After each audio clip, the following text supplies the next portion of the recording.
Hindi academy YouTube channel पर आप सभी का हार्दिक स्वागत है। जो भी साथी हिंदी साहित्य से किसी भी हिंदी परीक्षा की तैयारी कर रहे हैं, special UGC net, JRF, TGT, PGT और असिस्टेंट प्रोफेसर, तो उन सभी के लिए ये क्लास बहुत ही हेल्पफुल होने वाली है। देखिएगा और अपने आंसर आप लोग कमेंट बॉक्स में बता सकते हैं या आपका कितना स्कोर रहा है। ओके, तो चलिए स्टार्ट करते हैं आज की क्लास। पहला प्रश्न है, ही निर्गुण नयनन सगुण रसना राम सुनाम। पंक्ति किस कवि की है? प्रश्न है भक्तिकार से। मैं प्रश्न पढ़ूंगी और ऑप्शन सही जवाब दूंगी, ठीक है? तो वी ऑप्शन तुलसीदास सही जवाब होगा। अगला प्रश्न है, निज भाषा बोलो लिखो पढ़ो सुनो सब लोग, करहु सकल विषयन विषय निज भाषा उपयोग। किस कवि की पंक्तियां हैं? आप इसमें कंफ्यूज हो सकते हैं, भारतेंदु हरिश्चंद्र बता सकते हैं, लेकिन यहाँ पे वी ऑप्शन सही जवाब होगा, श्रीधर पाठक। ऐसे प्रश्न आपको भ्रमित करेंगे, इसके लिए आपको ज़्यादा से ज़्यादा अध्ययन करना है और ज़्यादा से ज़्यादा रिवीजन करना है। साथियों, आप किसी भी परीक्षा की तैयारी कर रहे हो। प्रश्न नंबर 3, निर्गुण भक्ति का पंचम तत्व है? सही जवाब ए ऑप्शन सहज साधना। प्रश्न नंबर 4 है, वृंदावन लाल वर्मा का ऐतिहासिक नाटक है? तो सही जवाब हो जाएगा डी ऑप्शन सेनापति ऊदल। प्रश्न नंबर 5, किशोरीलाल गोस्वामी की कहानी इंदुमती किस पत्रिका में प्रकाशित हुई थी? सही जवाब सी ऑप्शन सरस्वती में। प्रश्न नंबर 6, देवकी नंदन खत्री का उपन्यास काजर की कोठरी किस युग में प्रकाशित हुई थी? मतलब हुआ था, ये उनकी रचना जो है काजर की कोठरी एक उपन्यास है जो किस युग में प्रकाशित हुआ? वी ऑप्शन द्विवेदी युग में। प्रश्न नंबर 7, सुरभ पीड़ित मधुओं के बाल तड़प बन जाते हैं गुंजार, यह पंक्ति पंत की किस कविता की है? सुरभ पीड़ित मधुपों के बाल तड़प बन जाते हैं गुंजार। प्रश्न नंबर 7 सही जवाब सी ऑप्शन मौन निमंत्रण। नंबर 8, मोहन राकेश का आषाढ़ का एक दिन नाटक बिंबों का नाटक है, तो लहरों के राजहंस किस प्रकार का नाटक है? ए ऑप्शन प्रतीक सही जवाब होगा। प्रश्न नंबर 9, अमृतलाल नागर के बूंद और समुद्र उपन्यास में बूंद किसका प्रतीक है? तो सी ऑप्शन व्यक्ति की। प्रश्न नंबर 10, बांगरू बोली जाटों के अतिरिक्त किस नाम से प्रसिद्ध है? A option Haryanvi. प्रश्न नंबर 11, संघर्षी ध्वनियां क्या कहलाती हैं? थी क्या है? संघर्षी ध्वनियां क्या कहलाती थी? यहाँ पे लिखा है, तो डी ऑप्शन ऊष्म। ऊष्म ध्वनियाँ कौन कौन सी हैं आप कमेंट बॉक्स में बता सकते हैं। और क्षिप्त ध्वनियाँ कौन सी हैं, लुंठित ध्वनियाँ कौन सी हैं, पार्श्विक ध्वनियाँ कौन सी हैं, ये आपको पढ़ना बहुत ज़रूरी है। प्रश्न नंबर 12, ध्वनि की प्रतिष्ठा एवं उसकी परंपरा के प्रवर्तन का श्रेय किसको प्राप्त है? तो ध्वनि से संबंधित वी ऑप्शन आनंद वर्धन जी हैं। यहाँ पे आपका V option is right answer हो जाएगा। प्रश्न नंबर 13 है, उत्पत्ति, पुष्टि तथा प्रतीति किसकी प्रक्रियाएं हैं? सही जवाब डी ऑप्शन रस निष्पत्ति की उत्पत्ति होती है, पुष्टि होती है और प्रतीति होती है। क्लास पसंद आए तो प्लीज़ लाइक करना मत भूलिएगा, और पहली बार चैनल को देख रहे हैं और क्लास पसंद आए तो प्लीज़ चैनल को सब्सक्राइब जरूर कर लेना, क्योंकि अभी चैनल बिल्कुल नया है, इसको आप सभी का सपोर्ट चाहिए। प्रश्न नंबर 14, भारतेंदु युग का साहित्य हिंदी भाषी जनता का जातीय साहित्य है, कथन किस आलोचक का है? प्रश्न नंबर 14 आप आंख बंद करके जवाब दे सकते हैं। यदि आपको जातीय शब्द मिल जाए, वो रामविलास शर्मा जी से संबंधित होता है 99%।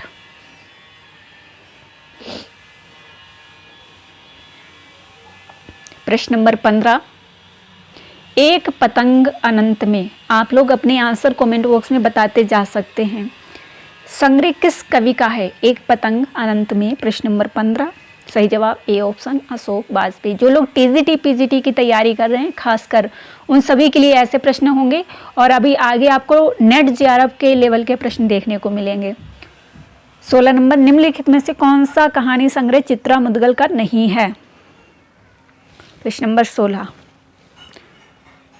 तो डी ऑप्शन तीसरी हथेली। तीसरी हथेली किसकी रचना है? आप कमेंट बॉक्स में बता सकते हैं। जहर ठहरा हुआ, लाक्षागृह, जगदम्बा बाबू आ रहे, ये सभी चित्रा मुदगल जी की रचनाएं हैं। प्रश्न नंबर 17 है बहुत ही महत्वपूर्ण, संविधान से संबंधित। संविधान के भाग 17 के किस अनुच्छेद में हिंदी भाषा के विकास के लिए निर्देश किया गया है? 8वीं अनुसूची है, भाग 17 है जो भाषा से संबंधित है। तो विकास की बात कही गई है भाषा की, बी ऑप्शन अनुच्छेद 351 में। प्रश्न नंबर 18 लक्ष्मी का स्वागत एकांकी के लेखक कौन है? प्रश्न number 18 C option Upendra Nath अश्क, जिन्होंने अंजू दीदी नाटक लिखा है। बहुत ही फेमस नाटक है और नेट जेआरएफ के सिलेबस में लगा हुआ है। अंजू का रियल नेम क्या था? यदि आपको पता है तो कमेंट बॉक्स में जरूर बताएंगे। घना रंग दुबे का कृष्ण रामायण काव्य किस भाषा में रचित है? D option Braj. प्रश्न नंबर 20 भारतीय सूफी मुख्यतः किस संप्रदाय के हैं? बहुत ही महत्वपूर्ण प्रश्न है। ए ऑप्शन बेसरा संप्रदाय।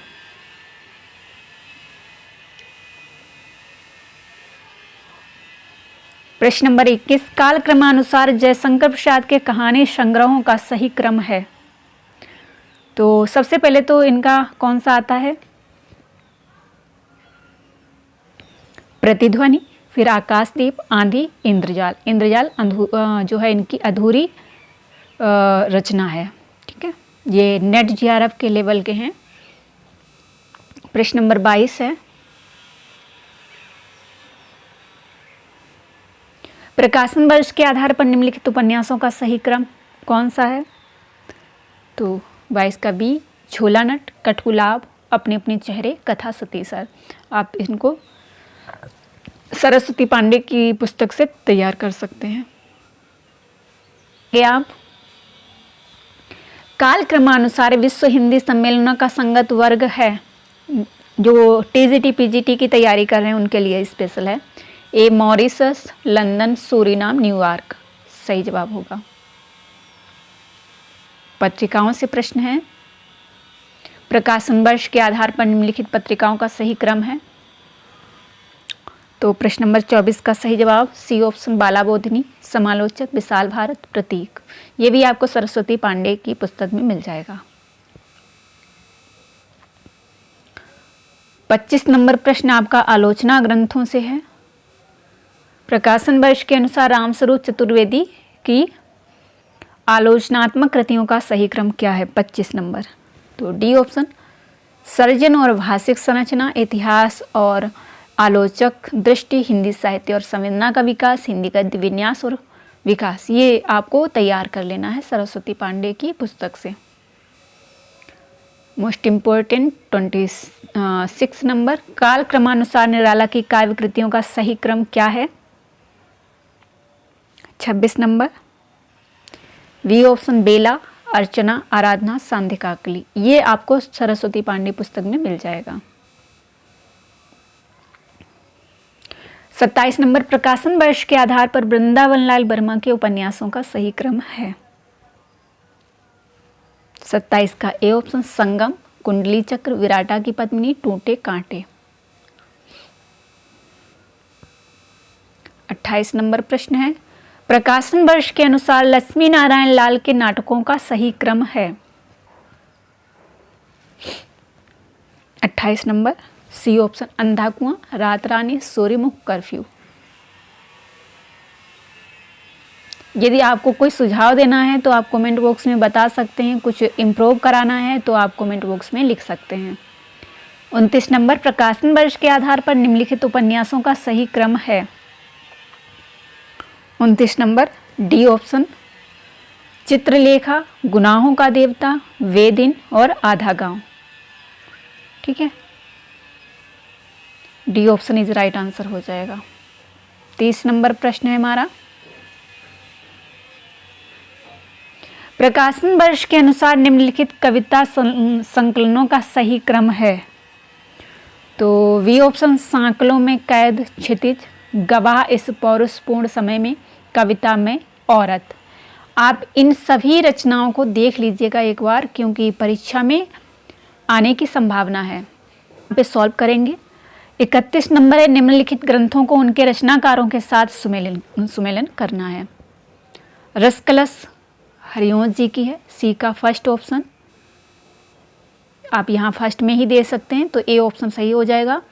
मधुमती भूमिका भट्टनायक से संबंधित है। काव्यालंकार सूत्रवती ये आपका वामन से संबंधित है। और श्रृंगार निर्णय ये भिखारीदास से संबंधित है।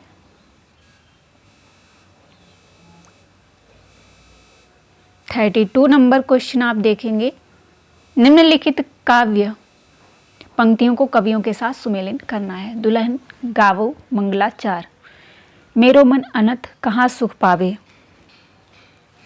अगला है द्रवो सुदशरथ अजर बिहारी, फिर है डी पीयूषो कहो संदेशना, हे भौरा हे काग। तो यहाँ पे 32 का सही जवाब जो होगा वो डी ऑप्शन हो जाएगा। दुल्हन गावो मंगलाचार ये कबीरदास जी की है। मेरो मन अनंत कहाँ सुख पावे सूरदास जी। और द्रवो सुदशरथ अजर बिहारी ये तुलसीदास जी की पंक्ति है। और पीयूषो कहो संदेशना ये जायसी की रचना से ली गई है। अगला प्रश्न यहाँ भी आप देखेंगे, निम्नलिखित कहानियों को कहानीकारों के साथ सुमेलित करना है। उम्मीद है आप सभी लोग इसका सही जवाब कमेंट बॉक्स में लिखेंगे। 33 नंबर प्रश्न, मैं इसका आंसर कमेंट बॉक्स में लिख दूंगी, आप लोग इसका आंसर कमेंट बॉक्स में लिखेंगे, ठीक है। 33 नंबर। 34 नंबर प्रश्न आपका है, निम्नलिखित आत्मकथाओं को उनके लेखकों के साथ सुमेलित करना है। दोहराव साहब, जूठन, अपने अपने पिंजरे, मुड़ मुड़ के देखता हूँ। तो 34 का सही जवाब जो होगा आपका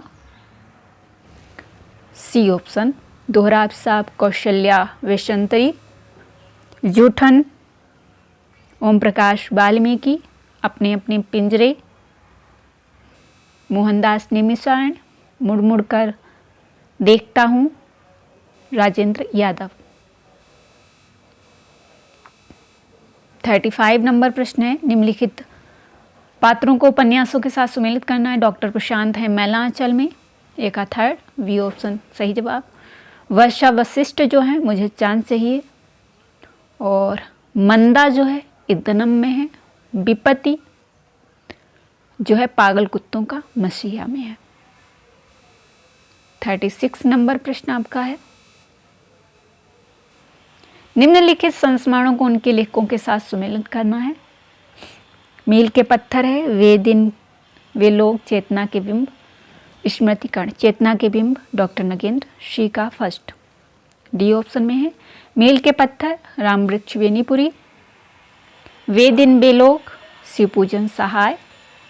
और चेतना के बिंब डॉक्टर नगेंद्र, स्मृति कण जो है ये सेठ गोविंद दास।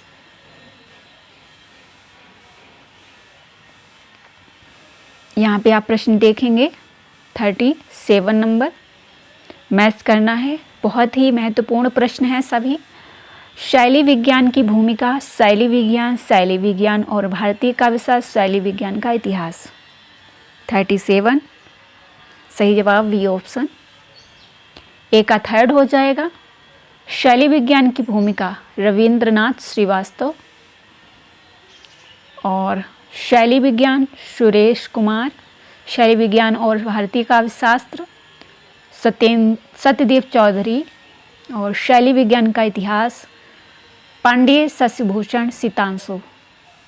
आप इस प्रश्न को नोट डाउन कर सकते हैं, मोस्ट इम्पोर्टेंट है क्वेश्चन। 38 नंबर प्रश्न हमारा है, आलोचना पद्धतियों को आचार्यों के साथ सुमेलित करना है। समाजशास्त्रीय,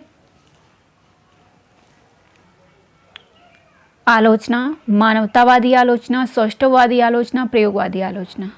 38 का सही जवाब हो जाएगा ए ऑप्शन। ए का हो जाएगा समाजशास्त्री आलोचना जो लिखी है रामचंद्र शुक्ल जी ने लिखी है।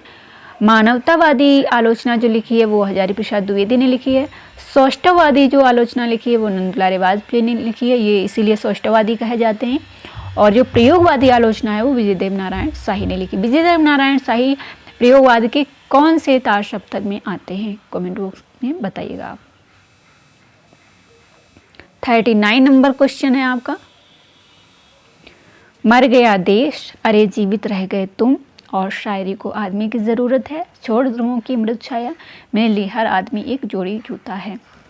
तो ये मैच करनी है पंक्तियाँ और इधर इनके रचनाकार हैं। मेरे लिए हर आदमी एक जोड़ी जूता है, ये आपको मैच करना है धूमिल। डी का 2 जो 2 ऑप्शन में दिखाई दे रहा है, मर गया देश, अरे जीवित रह गए तुम, और यहाँ पे जो सी ऑप्शन होगा छोड़ ध्रुवों की मृद छाया, ये सी का फर्स्ट। तो यहाँ पे सी ऑप्शन ही आपका सही जवाब हो जाएगा। मर गया देश, अरे जीवित रह गए तुम, तो ये मुक्तिबोध की पंक्ति है। और शायरी को आदमी की ज़रूरत है, केदारनाथ अग्रवाल। छोड़ ध्रुवों की मृदु छाया, ये सुमित्रानंदन पंत। मेरे लिए हर आदमी एक जोड़ी जूता है, धूमिल। आज का अंतिम प्रश्न है, मोस्ट इम्पोर्टेंट। मैंने कहा आपको 40 प्रश्न सॉल्व कराने हैं इस क्लास में। 40 प्रश्न, 40वां प्रश्न है, निम्नलिखित ग्रंथों को उनके रचयिताओं के साथ सुमेलित करना है। तो 40 का हो जाएगा ए ऑप्शन सही जवाब। रस रहस्य कुलपति मिश्र, रस प्रबोध रसलीन, रसभूषण जो है रसभूषण हो जाएगा याकूब खां, और रसराज हो जाएगा मतिराम। तो ये थे हमारे 40 प्रश्न जो हमने सॉल्व किए हैं इस क्लास में। हिंदी साहित्य जितनी भी परीक्षाएं उनमें सभी में यहाँ से प्रश्न बनते हैं। तो आपको क्लास कैसी लगी कमेंट बॉक्स में ज़रूर बताइएगा। ऐसी और क्लासेस के लिए आप चैनल को सब्सक्राइब करके हमारे साथ जुड़ सकते हैं। चलिए इस वीडियो को यहीं पर एंड करते हैं, मिलते हैं अगली क्लास में। धन्यवाद।